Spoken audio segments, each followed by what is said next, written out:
السنة دي يمكن شهر رمضان مميز عندنا في الدورات الرمضانية، في أكتر من دورة رمضانية موجودة في ناجي حمادي. وطبعا البركة كلها بالشباب زي ما بيقولوا، الناس عاملة مجهود هايل. في دورة هنا موجودة وفي دورة تانية في مكان تاني في أحد الملاعب الأخرى داخل مدينة ناجي حمادي، بخلاف أكتر من 3 أو 4 دورات في قرى ناجي حمادي.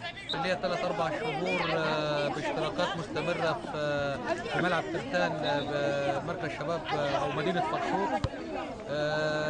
ومعي كذا لاعب فذ بيلعب في أندية ممتاز، منهم الكابتن أحمد حمد وعمرو خلف ومصطفى عز، وفي أندية عريقة إن شاء الله.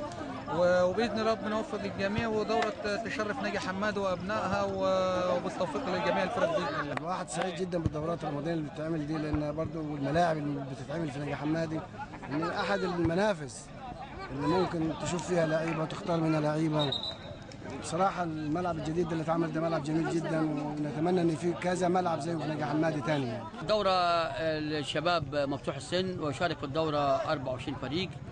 تم تقسيمهم الى 4 مجموعات. المجموعه 6 فرق.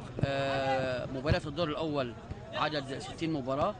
بلعب في الدوره الرمضانيه هنا في ملعب النجار، وزي ما حضرتك شايف يعني ملعب النجار سطح رياضي جديد لسه اول شهر ليه النهارده.